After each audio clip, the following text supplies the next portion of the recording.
കേരളത്തിന് നെൽകൃഷി വേണം, കൃഷിയും വേണം, ഭക്ഷ്യസുരക്ഷ വേണം.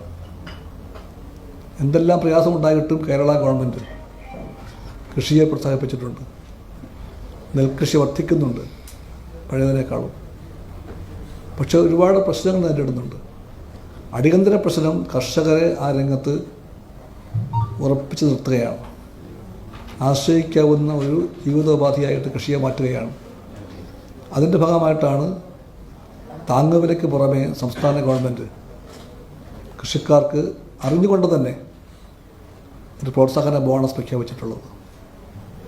ആ ബോണസാണ് ഇല്ലാതാക്കാൻ വേണ്ടി ഇപ്പോൾ കേന്ദ്ര ഗവൺമെൻറ് കത്തെഴുതിയിരിക്കുന്നത്. ആ കത്തിൽ ഒളിച്ചു വെക്കപ്പെട്ട താല്പര്യം പലതുമുണ്ട്. അതിൻ്റെ പിറകിൽ അടിയന്തര പ്രാധാന്യമുള്ള ആപത്തെന്ന് പറഞ്ഞാൽ അമേരിക്ക ഇന്ത്യ ഉടമ്പടിയാണ്.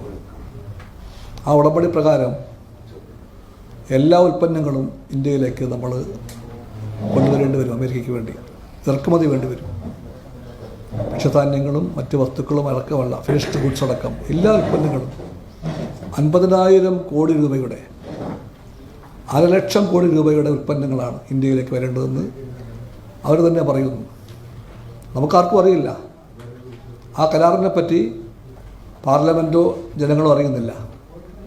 ആദ്യം അറിയിച്ചത് ഒരു ട്വീറ്റാണ്. എക്സിലെ ട്രംപിൻ്റെ ഒരു ട്വീറ്റാണ് ആദ്യമായിട്ട് ലോകത്തോട് ഈ കാര്യം പറഞ്ഞത്. എത്ര പരിഹാസ്യമാണത്! ജനങ്ങളെ, അവരുടെ സഭയായ പാർലമെൻറ്റിനെ എല്ലാം വിസ്മരിച്ചുകൊണ്ട് ഇത്രയും വലിയ ദൂരവ്യാപക പ്രത്യാഘാതമുള്ളൊരു ഉടമ്പടി ഉണ്ടാകുമ്പോൾ അതേപ്പറ്റി പറയേണ്ടത് രണ്ട് രാഷ്ട്രത്തലവന്മാരും ഒന്നിച്ചായാലും മനസ്സിലാക്കാൻ പറ്റും. അതൊന്നും ഉണ്ടാകില്ല. ഒരു പാതിരാത്രിയിൽ, ഇന്ത്യയിൽ പാതിരാത്രിയായിരുന്നു അപ്പോൾ, ട്രംപ് ട്വീറ്റ് ചെയ്തു, ഇന്ത്യയുടെ കഴുത്തിൽ ഒരു പിടിമുറുക്കി, ഒരു കുരുക്ക് മുറുകി, ഇന്ത്യൻ കൃഷിയെ തുലയ്ക്കാൻ പോവുകയാണ് അവർ. ക്ഷീര വ്യവസായ മേഖലയെ തകർക്കുന്നുണ്ടോ ആ ഉടമ്പടി? മത്സ്യബന്ധന മേഖലയെ അത് തകർത്ത് താറുമാറാക്കും.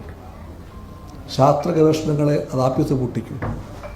ശൂന്യാകാശ പര്യവേഷണങ്ങളുടെ കുത്തക അത് അമേരിക്കയെ ഏൽപ്പിക്കാൻ പോവുകയാണ്. ഇതെല്ലാം വെച്ച് നോക്കുമ്പോൾ അമേരിക്കയുടെ താല്പര്യങ്ങൾക്ക് മുമ്പിലുള്ള സമ്പൂർണ്ണമായ കീഴടങ്ങളുണ്ടായിരിക്കുകയാണ്. നിങ്ങളെല്ലാവരും ഉറ്റുനോക്കി എന്തെങ്കിലും കാര്യമായിട്ട് UDF അതേപ്പറ്റി പറയുമ്പോൾ മൗനമാണ് UDFന്. എപ്രകാരമാണോ അസംബ്ലിയിൽ നിന്ന് ഒളിച്ചോടിപ്പോയത്, കേന്ദ്ര ബജറ്റിനെ പറ്റിയുള്ള ചർച്ചവേളയിൽ BJPയെ വിമർശിക്കാനുള്ള വിസമ്മതം കൊണ്ട് വാക്കൗട്ട് ശീലമാക്കി മാറ്റിയത് എന്ന് നമ്മൾ കണ്ടു. അതേ മാർഗത്തിലാണ് ഇപ്പോഴും മൗനം പാലിക്കുന്നത്. ചുരുക്കത്തിൽ കോൺഗ്രസ്സിന് BJPയെ പറ്റി വിമർശിക്കാൻ ഭയമാണ്. എപ്രകാരമാണോ ട്രംപിന് മോദിക്ക് ഭയം, അതേ ഭയമുണ്ട് BJPയെ കോൺഗ്രസ്സിന്. അതുകൊണ്ടാണ് ഇതൊന്നും മിണ്ടാതെ, ഇതൊന്നും പറയാതെ അവർ ചാടിപ്പുറപ്പെട്ടിരിക്കുന്നത്.